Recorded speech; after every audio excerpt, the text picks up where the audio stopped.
طفل كيشوف في المراية صافي تبدل وجهي، الصورة ديال وجهي في المراية بقات ما تحركتش. انا كنشوف هادشي ومصطوم، كنحرك وجهي كنحرك يدي والو، وجهي بقى في المراية بحال شي تصويرة ديالي لاصقة تما.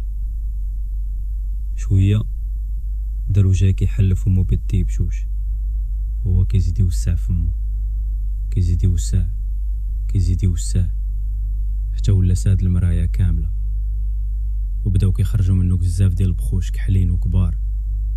ما عرفتش شنو داكشي، ما فهمتش شنو واقع. كنحس براسي بحال الا تشليت، ما قادرش نتحرك ولا نهرب. البخوش كيخرجوا بكثرة وانا واقف كنشوف مصطوم. شوية المراية تشقات وتهرسات، وداكشي كامل طار عليا في وجهي.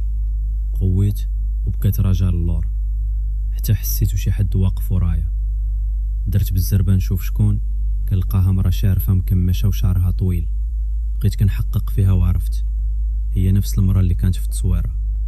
وقالت لي بالغوات اش كدير هنا، شكون دخلك انت شكون؟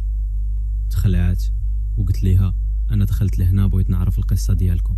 وهي تغوات وقالت انت مالك سوقاك جابك لهنا، انت مالك فضولي، شوف الفضول ديالك غادي يخرج عليك. وغوات واحد الغوتة خايبة حتى الجاج ديال الدار كامل تهرس، بدا الدم كيسيل من جسمها كامل، كيسيل بزاف حتى بدا يعمر الدوش شوية بشوية، كيعمر كيعمر. وفاش كنت في هاد الحالة جاو شي رجال من موراها، بداو كيدابزو معايا وكيغاطسوني في داك الدم، وانا كنغوت وكنضرب فيهم وكندفعهم، وهما كيغاطسوني وانا كنغوت. وسديت عينيا صافي غنموت. بديت كنتخنق، شربت داك الدم، كنحس بالمذاق ديالو، كنقاوم وكيغطسوني مرة اخرى. شوية صافي سخفت وغرقت في داك الدم، ما بقيت حاس بوالو، غبت واستسلمت.